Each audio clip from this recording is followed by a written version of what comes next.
गावात आहे येळूरमध्ये आणि ट्रॅक्टर इथं चालवताना आहे ना साप दिसून आला.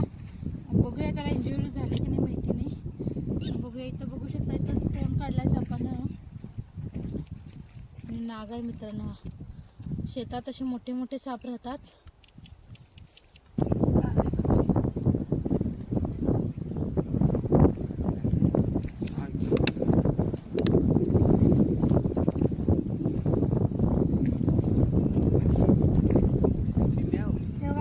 साप कसा बिळामध्ये घुसण्याचा प्रयत्न करतोय.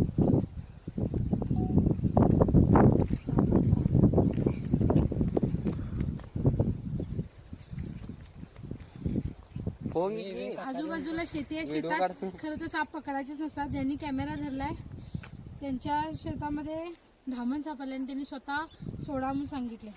पण हा नाग असल्यामुळे त्यांनी पकडायला बोलवले. नाग पण असणारच. ते काय आपणहून कुठलेच साप किती विषारी साप जरी असला तरी आपणहून काही करत नाही. पण एक भीती असते मनात. आता एक साप पकडून काय त्याच्यावरती काय तोडगा निघत नाही. लक्षात घ्या अजून भरपूर साप आहे तिथं. किती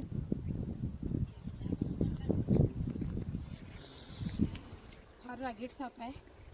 नाग आहे मित्रांनो. त्याचा फणा थोडासा कट झाल्याचं का वाटेल तुम्हाला. आणि अंदाजे 4 ते 5 वर्षाचा हा नाग आहे. ॲग्रेसिव्ह आहे. शेतामध्ये खरं तर असे मोठे मोठे साप राहतात आणि त्याच्यावरती बोचीड पण आहे. लक्षात घ्या. आणि त्याचा फणा फार सुंदर आहे आणि थोडासा कट झालेला आहे. लागलं काय त्याला? लागलेलं नाही ते. त्याचा नॅचरली फणा कट आहे. असं सापांना जखमा होतात आणि त्या नॅचरली भरून सुद्धा निघतात. ठीक आहे. जर व्हिडिओ आवडला तर लाईक करा, शेअर करा, कमेंट करा कसा वाटला व्हिडिओ. आणि म्हणजे आता इथं ते ट्रॅक्टर हे करताना त्यांना साप दिसून आला. लक्षात घ्या. तर ट्रॅक्टर खाली असे कित्येक साप मरतात. आधुनिकीकरणमुळे पहिला लोक बैलानं वगैरे म्हणजे नांगरायचे. आता ट्रॅक्टर वगैरे आले त्यामुळे भरपूर साप शेतातले कुठं इंडस्ट्रीमध्ये काही हे करताना तिथं मारले जायला साप. त्यामुळे असा सापांना सुद्धा धोका निर्माण झालेला आहे. लक्षात. धन्यवाद.